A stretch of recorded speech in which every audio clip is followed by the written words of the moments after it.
Hello, and for this episode we're still in the lounge with the bike. I've done very little. Everything's becoming so hard to do now. I've been a little bit too ill for a little bit too long. But we fitted the chain on. The chain is a 106 link 420 chain. I like to use the DID chain, not just because they're a good chain, but because they were original fitment in the first place. The bike has a 14 tooth front sprocket and a 37 tooth rear. To fit the chain, you're going to have the back wheel as far forward as possible, otherwise you won't be able to get the split link in. Now the sprocket isn't fitted with a circlip or a nut like a lot of bikes, but uses one of these. They are used in another place which we'll get to later. These are little serrated sprung clips. They're no longer available, but I have had them remade. I've also fitted the front brake cable and arm. I had to buy a new arm because I didn't have one.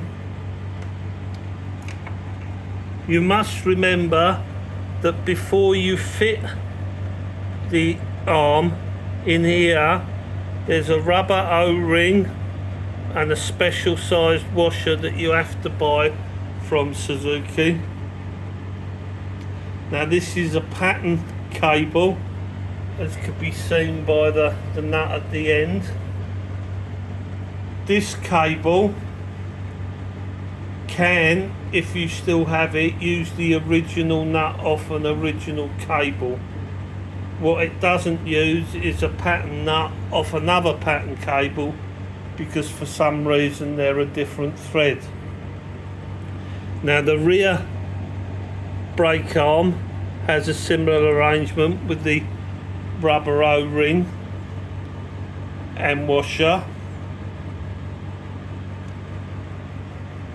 So we fitted the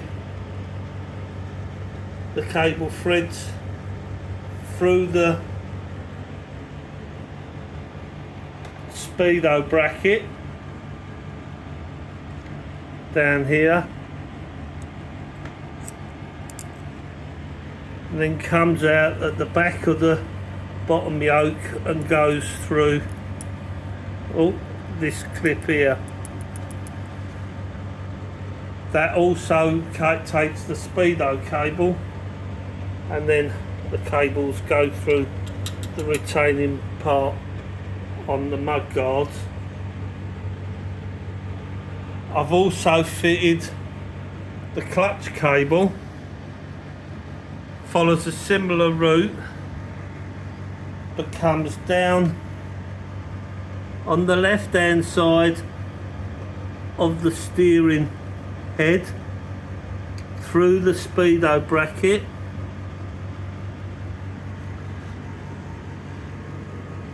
it goes through the cover using the adjusting thread provided with the cable, and the cable also comes with the rubber boot, which the oil pump cable doesn't. It then mounts through a special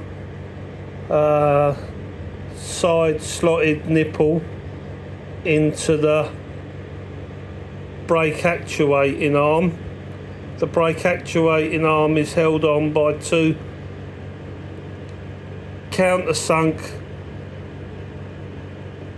JIS screws and this spring here keeps it in the return.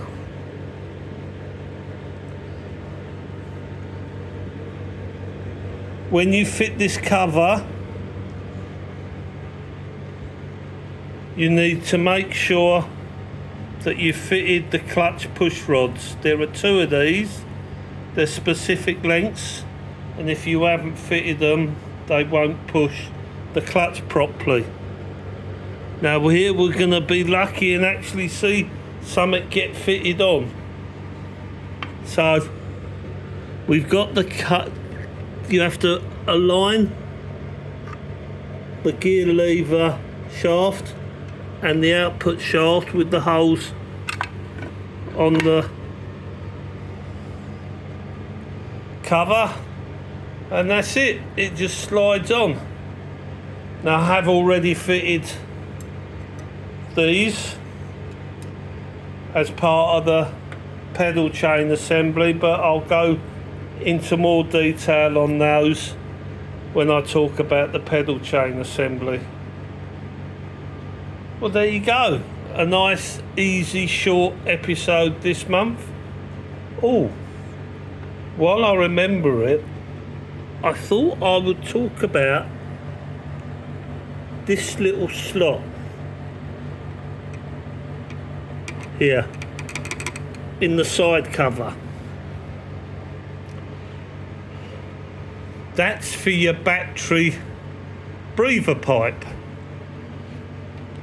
because a lot of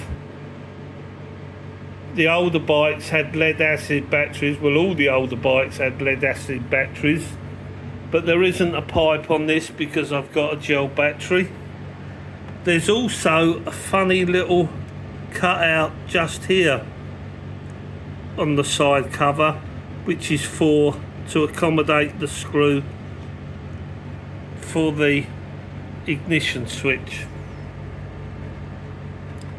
At the minute I've got the breather pipe for the oil tank coming out here, just to keep it out the way.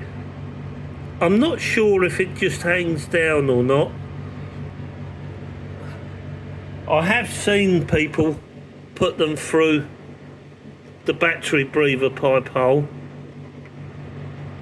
and I think that's probably where I will put it, just because it looks a little bit tidier. It looks strained at the minute through that hole where it is. There you go.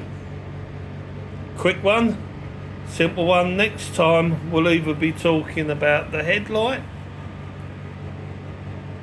or